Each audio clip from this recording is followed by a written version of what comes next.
전자 및 IT 업계 소식 전해드립니다. 키워드 포착 함께 하시죠. 오늘도 스튜디오에 쿠키뉴스 이승희 기자 나와 있습니다. 안녕하세요. 네, 안녕하세요. 키워드 포착의 이승희 기자입니다. 네, 오늘은 어떤 내용 준비되어 있습니까? 최근 1인 가구 확대와 저출산 및 고령화가 가속화되면서 반려동물을 가족처럼 여기는 펫팸족이 늘어나고 있는데요. 펫팸족은 애완동물을 뜻하는 영어 펫과 가족을 뜻하는 패밀리의 합성어로 반려동물을 살아있는 가족과 같이 귀중한 존재로 여기는 사람들을 말합니다. 그리고 이 펫팸족을 잡기 위해 유통가만 나서고 있는 것이 아니라 IT와 가전업계에서도 적극적으로 나서고 있는데요. 오늘 관련 상황 살펴봅니다. 네, 이 반려동물을 가족처럼 사랑하는 사람들을 펫팸족이라고 부르죠. 근데 이 사료라든지 의류 업체만이 아니고 IT 그리고 가전 업계에서도 이 펫팸족들을 공략하고 있다고 합니다. 오늘 관련 소식 살펴보고 가도록 하겠습니다. 자, 먼저 시장 상황부터 좀 보죠. 국내 펫 산업 크게 성장하고 있죠? 네, 맞습니다. 한 경제연구소와 관련 업계에 따르면 국내 펫산업은 2012년 9천억 원 수준에서 불과 3년 만인 2015년 2배에 가까운 1조 7천억 원 규모로 성장했는데요.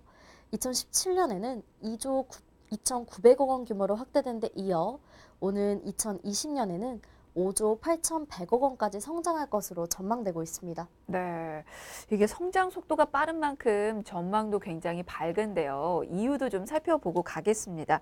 국내에서 펫 산업이 빠르게 성장하는 이유, 어떤 요인들 좀 꼽을 수 있을까요? 네, 우선 기본적으로는 핵가족화, 노령인구 증가 등이 꼽히고 있습니다. 1인 가구나 노인 가구가 늘면서 반려동물까지 가족으로 여기는 사람들이 늘어나게 된 건데요. 그래서 그들을 지칭하는 펫팸족이라는 신조어까지 등장한 겁니다. 앞서 말씀드린 것처럼 국내 펫산업은 1인 가구 증가 등 사회적인 이슈와 함께 앞으로도 지속적으로 성장할 것으로 예상되고 있습니다. 네. 펫팸족은 반려동물을 가족처럼 생각하고 또 사랑하기 때문에 이게 그들을 위해서 아끼지 않고 소비를 합니다. 그래서 관련 산업들이 또 성장할 수밖에 없는데요. 사실 반려동물 한 마리만 같이 살아도 지출이 상당하다고 하더라고요. 이게 관련 조사 결과가 나온 게 있죠. 네, 한 연구소에서 발간한 보고서가 있습니다. 2018 반려동물 보고서를 보면 반려견 한 마리를 키우는데 월 10만 3천 원을 소비하는 것으로 나타났습니다. 네. 전국에 거주하는 20세 이상 남녀 1,700명을 대상으로 설문조사한 결과인데요. 보고서에 따르면 강아지의 경우 가구당 평균 1.3마리로 월 평균 12만 8천 원이 든다고 답했습니다. 고양이는 가구당 평균 1.5마리로 월 평균 12만 원을 지출한 것으로 확인됐습니다. 또 강아지와 고양이를 동시에 키우는 경우 23만 8천 원을 쓰는 것으로 조사됐습니다. 이 반려동물의 건강한 삶을 위해서 소비를 아끼지 않는 펫팸족이 증가하면서 그들을 위한 소비 역시 늘어나는 추세인데요. 그러면서 관련 산업 역시 다양해지고 있는 것 같아요. 네, 펫팸족을 겨냥한 사업도 다양해지고 있습니다. 펫팸족 증가에 따라서 단순히 사료, 간식, 동물병원 등의 산업에서 나아가 가전제품이나 서비스 시장도 확대되는 추세를 보이고 있는데요.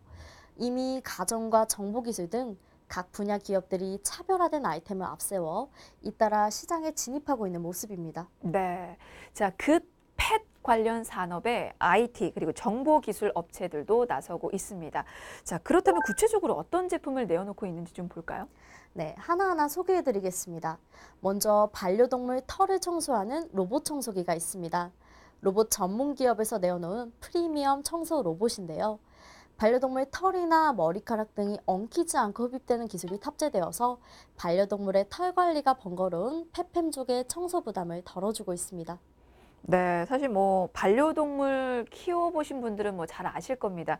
이게 사실 털 빠지고 그 털이 집안 곳곳에 또 날려서 힘들어하시는 분들 많은데 사실 털만이 애로사항은 또 아니잖아요. 이 관련된 또 조사 결과가 있던데요. 네, 한 조사 결과에 따르면 반려동물을 양육할 때 애로사항으로 배설물 처리, 번거로운 털 관리, 위생 문제, 악취 등의 요소가 꼽혔는데요. 이에 따라 예약 시간을 설정해 놓으면 자동으로 집안을 청소하면서 반려동물 털을 제거하는 로봇 청소기에 대한 수요가 펫팸족 사이에서 늘고 있다고 합니다. 네, 뭐 로봇 청소기는 알아서 스스로 청소를 하기 때문에 이 반려동물 털 때문에 수시로 진공 청소기를 밀어야 했던 그런 수고로움을 좀 덜 수 있지 않을까라는 생각이 듭니다. 자, 그러면 이 제품만의 특징이 있다면 어떤 게 있을까요? 네, 털이 많이 내려앉는 카펫이나 러그 등 작은 먼지들이 많은 영역에서는 먼지 상황을 스스로 감지해 흡입력을 더욱 높이는 시스템이 작동된다는 점입니다. 그래서 반려동물이 있어도 위생적이고 깨끗한 실내 환경을 유지할 수 있다고 합니다. 네. 자, 이렇게 반려동물 털 관리를 위한 로봇 청소기부터 살펴봤습니다. 자, 그리고 집안 청결을 위해서 나온 제품이 또 있다고요? 네, 펫 전용 필터가 탑재되어 있는 공기청정기도 있습니다. 잦은 외출과 산책으로 오염에 노출될 수 있는 상황을 고려해서 나온 제품인데요. 반려동물과 보호자의 건강과 위생을 위해서 유입된 실내 공기 내 유해 세균과 바이러스를 플라즈마 웨이브, 즉 산소이온 발생 장치를 통해서 99.9% 재균해주는 제품입니다. 그렇군요. 로봇 청소기에 이어서 반려동물 전용 공기청정기까지 나와 있습니다. 그러면 그 제품은 기존에 나와 있는 공기청정기와는 뭐가 다른 걸까요? 네, 우선 털날림에 최적화된 펫 전용 필터를 제공하는 것이 특징입니다. 내장 스마트 센서로 실내 공기 오염도를 실시간으로 분석하고 감지해 자동으로 운전하는데요. 사물 인터넷 기술을 적용한 스마트 홈 기능으로 보호자가 외부에서도 원격으로 공기청정기를 제어할 수 있는 게 특징입니다. 네, 뭐 제습기로 이름을 알린 기업에서조차도 이 반려동물 전용 공기청정기를 출시했는데요. 자, 또 어떤 제품이 더 나와 있습니까? 네, 혼자 있는 반려동물과 놀아주는 인공지능 로봇도 있습니다. 네. 한 스타트업 기업에서 반려동물의 움직임을 파악해 자동으로 작동하는 반려동물 장난감을 선보인 건데요. 성인 손바닥만한 크기의 공이 인공지능 딥러닝을 통해서 반려동물의 움직임을 분석합니다.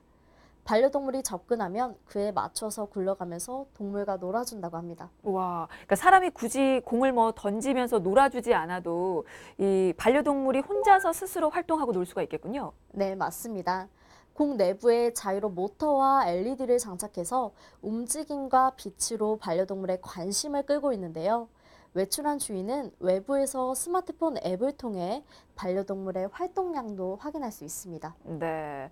사실 뭐 반려동물을 혼자 두고 외출하면 미안하기도 하고 좀 불안한 마음도 있는데요.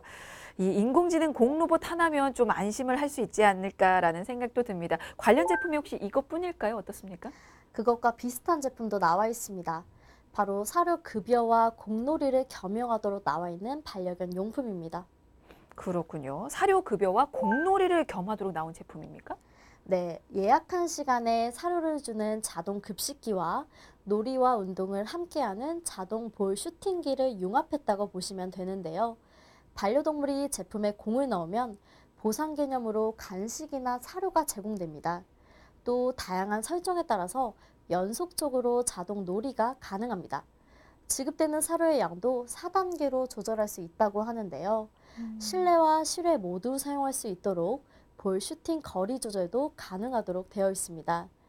리튬 이온식 충전용 배터리를 적용해서 외부 사용이 편리한 건 역시 특징입니다. 네. 그러니까 함께 놀아주면서 사료까지 주는 반려동물 용품입니다. 뭐 여러 가지 기능을 하기 때문에 펫팸족 입장에서는 좀 유용하게 사용할 수 있는 그런 제품이 아닐까 싶은데요. 자, 이렇게 최신 기술이 적용된 다른 제품이 있다면 어떤 게 있을까요? 네, 바로 고양이 전용 자동 화장실입니다. 고양이의 체중과 모래의 양, 배설물의 무게 등을 자동으로 감지해 적절하게 청소해주는 제품인데요.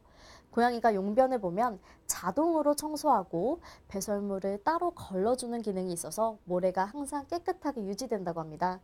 또 고양이를 키우는 가정에서 특히 유용한 제품이라는 평을 듣고 있습니다. 네, 신기하네요. 참 정말 이 반려동물과 관련된 신기한 제품들 정말 많은 것 같은데 새로운 제품들이 계속해서 나오고 있는 것 같습니다. 아무래도 잘만 활용하면 반려동물을 좀 더 수월하게 그리고 편하게 키울 수 있지 않을까라는 생각도 드네요. 자, 또 주방 가정도 폐팸족을 잡기 위해서 내어놓은 제품이 있다고요? 네, 국내 밥솥 업체에서 내어놓은 전기레인지가 있습니다. 고양이가 주방에 전기레인지를 작동시키는 화재 사건이 계속해서 나오면서 출시된 제품인데요.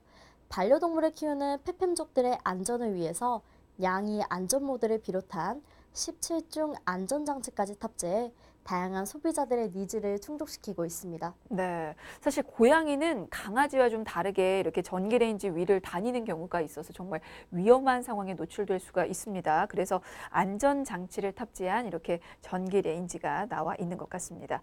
자, 그리고 가전업계에 이어서 이동통신업계도 폐팸족을 잡기 위해서 반려동물 관련 시장을 개척하는 중이라고요. 궁금하네요.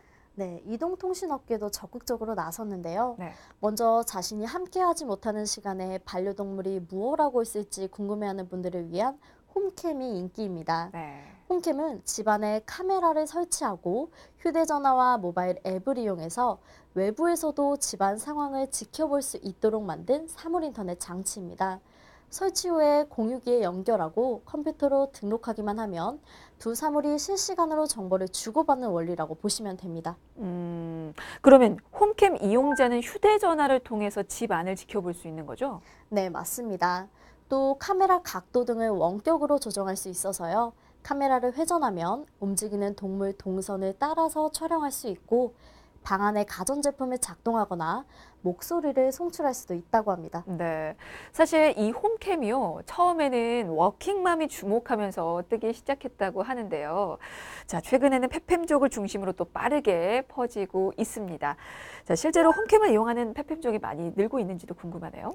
네, 실제로도 늘고 있습니다. 과학기술정보통신부에 따르면 지난해 10월 말 사물인터넷 가입자는 808만 4,576명입니다. 전년 동기 대비 164만 358명 늘어난 수치인데요. 무려 25.5%가 증가한 겁니다. 2016년 말에 비해서는 50.1%나 늘었습니다. 페팸족은 장기간 외출 시 반려동물이 홀로 남아 느낄 외로움을 최소화할 수 있어서 홈캠을 선호하고 있는 것으로 여겨집니다. 네. 사실 반려동물이요. 주인이 집을 비우면 또 분리불안을 겪는 경우가 또 많다고 합니다. 근데 이렇게 사물 인터넷 장치 홈캠을 통해서 아무래도 그 불안감을 좀 덜어줄 수 있지 않을까라는 생각도 해보는데요. 그러면 이동통신사들이 모두 이렇게 홈캠을 선보였습니까? 네, 세 곳의 통신사는 잇따라 가정용 CCTV를 출시했는데요. 가격은 통상 10에서 20만 원대이고 한 달 사용료는 900원에서 14,000원 정도입니다. 네. 자, 이동통신 업계에서 페팸족을 잡기 위해 내놓은 제품 홈캠 살펴봤습니다. 혹시 다른 제품 더 내어놓은 게 있나요? 네, 업계에서는 앞으로 반려동물과 더 긴밀하게 교감할 수 있는 상호 연계형 사물 인터넷 제품들이 개발될 것으로 보고 있습니다. 최근에는 인공지능 장난감뿐 아니라 인공지능 펫시터, 사물 인터넷을 활용한 스마트 반려동물 침대도 등장했습니다. 네, 뭐 이렇게 인공지능과 사물 인터넷 기술을 활용한 반려동물 용품이 계속해서 출시되고 있는데요. 자, 어떤 제품들 나와 있는지 좀 볼까요? 한 이동통신사의 경우 사물 인터넷을 활용해 반려동물의 실시간 위치를 파악할 수 있는 위치 알림이를 출시했습니다. 반려동물 위치 확인, 반려동물 활동량 및 휴식량 분석, 산책 도우미, 반려동물 대상 음성 메시지 발송 등의 기능이 가능한 반려동물 전용 웨어러블 기기도 나와 있습니다. 네. 사실 페팸족은 반려동물을 가족처럼 생각한다고 하잖아요. 반려동물을 자식과 마찬가지로 세심하게 좀 돌볼 수 있도록 나와 있는 것 같습니다. 자, 그리고 그런 기술을 활용한 제품들 내어놓는 건 다른 이동통신사도 마찬가지지 궁금한데요. 네, 다른 두 곳 모두 가정에 홀로 남은 반려동물에게 음악과 영상을 보여주는 서비스를 각각 출시했는데요. 특히 한 곳은 IoT 기술을 활용한 홈 CCTV 미니, IoT 플러그, IoT 스위치 등이 패키지로 된 제품을 내놨습니다. 주인은 외출할 때 집에 남은 반려동물의 모습을 스마트폰으로 확인할 수 있고 양방향 음성 통화를 이용해서 반려동물에게 말을 걸 수도 있는데요. 또 밖에서도 반려동물을 위해서 조명, 에어컨, 선풍기, 오디오 등을 원격으로 조종할 수 있도록 되어 있습니다. 와, 신세계네요. 이게 동물 입장에서도 반려동물 입장에서 봐도 혼자 있어도 더 이상 혼자가 아닌 것처럼 생각이 될 수도 있는데 그러고 보니까 IT 기술이 동물과의 소통을 강화하고 그리고 서로의 삶을 좀 편하게 사용하는데 정말 좋은 삶을 제공하고 있는 게 아닌가라는 생각도 들어요. 네, 반려동물을 가족과 같이 생각하는 페팸족이 빠르게 증가하고 있는 만큼 장시간 혼자 있는 반려동물의 외로움을 줄이거나 말을 할 수 없는 반려동물의 건강 상태를 파악하기 위한 IT 서비스가 특히 각광받고 있는 모습입니다. 네. 자, 그리고 한 부분만 더 들여다보도록 하겠습니다. 반려동물 시장이 커지면서 반려동물 의료기기 시장도 덩달아서 성장세를 보이고 있다고요? 네, 한 시장조사 업체에 따르면 세계 반려동물 의료시장 규모는 2017년 48억 달러, 우리 돈 5조 1,720억 원을 기록했는데요. 오는 2021년에는 67억 달러, 약 7조 2,192억 원까지 증가할 것이라는 전망이 나오고 있습니다. 업계에 따르면 2017년 국내 동물용 의료기기 시장 규모 역시 2012년 대비 무려 130% 증가했다고 합니다. 네. 이 세계 반려동물 의료 시장뿐 아니고 국내 시장 규모 역시 커지고 있는데요. 이게 시장 수요가 점점 늘어나고 있다 보니까 아무래도 글로벌 기업들도 관련 제품들을 좀 하나둘 선보이고 있지 않을까 싶은데요. 어떻습니까? 네, 물론입니다. 최근 일본의 한 IT 솔루션 제조사는 도토리 대학과 공동으로 개발한 고양이용 변기를 발표했는데요. 네. 사물 인터넷과 센서 기술을 활용해 고양이의 소변 횟수와 양, 몸무게 등을 모두 측정한 뒤에 건강 상태를 파악하는 기기입니다. 해당 정보는 스마트폰 앱을 통해 주인에게 실시간으로 전달되도록 하고 있습니다. 네. 혹시 강아지의 건강 상태를 파악하는 그런 제품들도 좀 나와 있습니까? 네, 물론 있습니다. 반려견의 건강 상태를 확인할 수 있는 강아지용 웨어러블 기기인데요. 일본의 한 왕구 기업은 산책할 때 개의 활동량을 파악할 수 있는 상품을 출시했습니다. 주인이 개의 목에 웨어러블 센서를 부착하면 반려견의 상태를 확인해서 활동량이 적정한지 판단할 수 있도록 하고 있습니다. 네, 알겠습니다. 자, 반려동물 인구 1,000만 명 시대입니다. 반려동물을 가족처럼 생각하고 키우는 페팸족이 늘면서 관련 시장도 커지고 있는데요. 자, 오늘은 전자 그리고 정보통신 업계에서도 나서고 있는 모습 살펴봤습니다. 자, 키워드 포착 오늘은 여기까지고요. 지금까지 국회뉴스 이승희 기자였습니다. 고맙습니다. 네, 감사합니다.